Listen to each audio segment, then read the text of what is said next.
Good morning, students. How are you? So, today I will explain Unit 10 The Tailor and His Friend lesson. So, let's start from here. Kalu, the tailor, had a shop near the river. He made colorful pants and shirts for children. Appu, the elephant, was his friend. Appu came to his shop every day. Kalu gave him many nice things to eat. So, in this story, एक नदी के पास कालू दर्जी की एक दुकान थी। वह बच्चों के लिए रंग बिरंगे पैंट शर्ट बनाता था। अप्पू नामक एक हाथी उसका दोस्त था। अप्पू प्रत्येक दिन उसकी दुकान पर आता था। कालू उसे अच्छी अच्छी चीज़ें खाने को देता था। आगे देखो। One day Kalu wanted to play trick. He did not give Appu anything to eat. He took out his needle instead and pricked Appu's trunk. Appu ran away in pain. So एक दिन कालू को एक शरारत सूझी। उसने अप्पू को कुछ भी खाने को नहीं दिया। उसने एक सुई अप्पू की सूंड में चुभा दी। अप्पू दर्द से कराहता हुआ वहाँ से भाग गया। आपको ये पिक्चर दिखाई देता है यहाँ पर देखो। ये जो पिक्चर है उसमें दो फ्रेंड आपको नज़र आ रहा है। ये जो है कालू टेलर और ये है अप्पू एलिफेंट। अप्पू जो है वो हर रोज़ कालू की शॉप पे आता था और कालू उसे खाने के लिए कुछ ना कुछ चीज़ें देता है। लेकिन एक दिन कालू उसे खाना देने की बजाय उसकी सूंड में जो ट्रंक है उसमें सुई चुभो देता है और अप्पू जो है वो पेन के मारे चिल्लाता है और वहाँ से चला जाता है। आगे देखो यहाँ पर। 2 days later Appu came down to the river and filled his trunk with water. He reached Kalu's shop and threw water everywhere. All the new clothes became wet. अब देखो क्या होता है। 2 दिनों के बाद अप्पू नदी के पास आया और उसने अपनी सूंड को पानी से भर लिया। वह कालू की दुकान पर पहुंचा और पानी चारों तरफ उड़ेल दिया। सभी नए कपड़े भीग गए। देखा आपने पिक्चर में आपको दिखाई देता है एलिफेंट कैसे अपनी ट्रंक के अंदर पानी भर के लाया है और उसने कालू के ऊपर पूरा पानी छिड़क दिया। देखो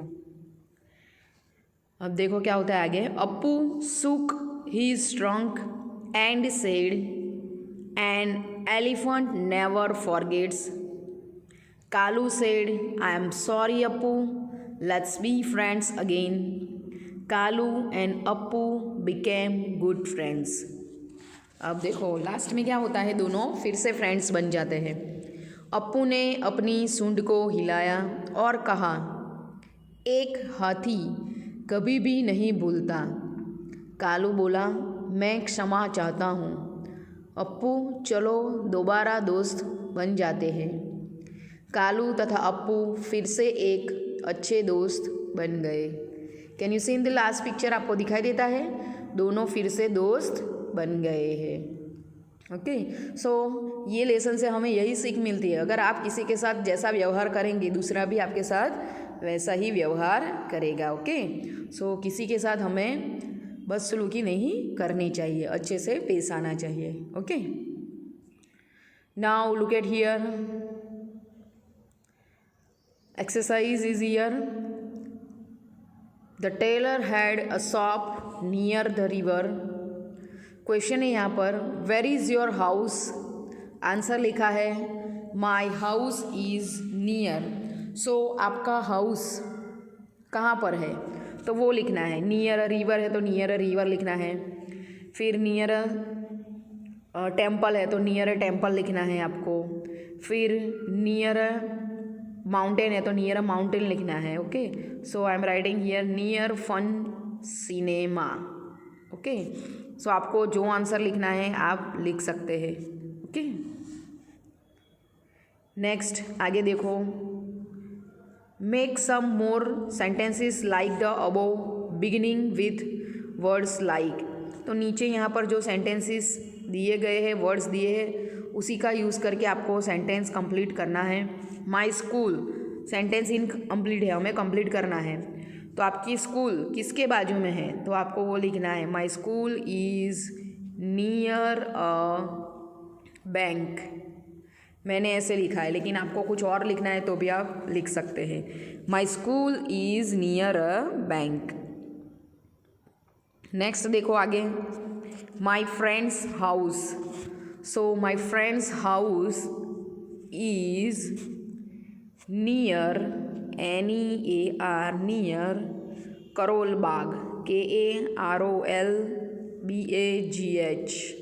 सो my friends house is near Karol Bagh. Next the well. So the well is near NER my house HOUSE।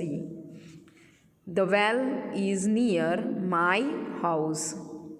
यहाँ पर है the elephant. So the elephant is near the park PARK। The elephant is near the park. Next the aeroplane. So the aeroplane is flying FLYING high HIGH। The aeroplane is flying high. Next आगे देखो, my book. So my book is on the table. So my book is on the table. Okay, so इसी तरह आपको जो sentence है यहाँ पर लिखने हैं। अगर यहाँ पर आपको ज़्यादा स्पेस नहीं मिलती है तो आप ये सेंटेंस नोटबुक में भी लिख सकते हैं। ओके, अच्छे राइटिंग से। आगे देखो यहाँ पर, pick the odd one out one has been done for you. यहाँ पर हमें पिक्चर्स दिए हैं अलग अलग, उसमें से जो ऑड वन है उसे हमें बाहर निकालना है। ओके, सो फर्स्ट लाइन में यहाँ पर सभी फ्रूट्स है और एक एलिफेंट का पिक्चर दिया है। सो एलिफेंट के ऊपर यहाँ पर सर्कल किया है क्योंकि वो एक ऑड वन है। नीचे देखो संडे, फिर यहाँ पर पिक्चर है मंडे और फ्राइडे लिखा है। So which picture is the odd one, तो यहाँ पर हमें सर्कल करना है आपको। ओके, क्योंकि ये ऑड वन है। नीचे देखो एक पिक्चर दिया है, फिर है मार्च में अप्रैल, मार्च में अप्रैल और पिक्चर, तो ऑड वन कौन सा हुआ तो obviously this is a odd one, तो आपको यहाँ पर सर्कल करना है। फिर यहाँ पे देखो बस है, बॉटल है, बोट और एरोप्लेन है, तो ऑड वन कौन सा पिक्चर होगा इसमें से। सो सभी ट्रांसपोर्टेशन है। ओके, और बॉटल ट्रांसपोर्टेशन में नहीं आती, इसलिए इसे इसके ऊपर हमें सर्कल करना है। ओके, नेक्स्ट नीचे देखो बुक, इरेज़र, कप और पेन है, तो ऑड वन कौन सा पिक्चर हुआ तो cup, this is the odd one. Okay, इसलिए आपको इसके ऊपर सर्कल करना है। नेक्स्ट नीचे देखो सभी वेजिटेबल्स है और उसमें एक फ्लावर है, तो ऑड वन कौन सा हुआ तो ये फ्लावर रोज़, इसलिए उसके ऊपर आपको सर्कल करना है।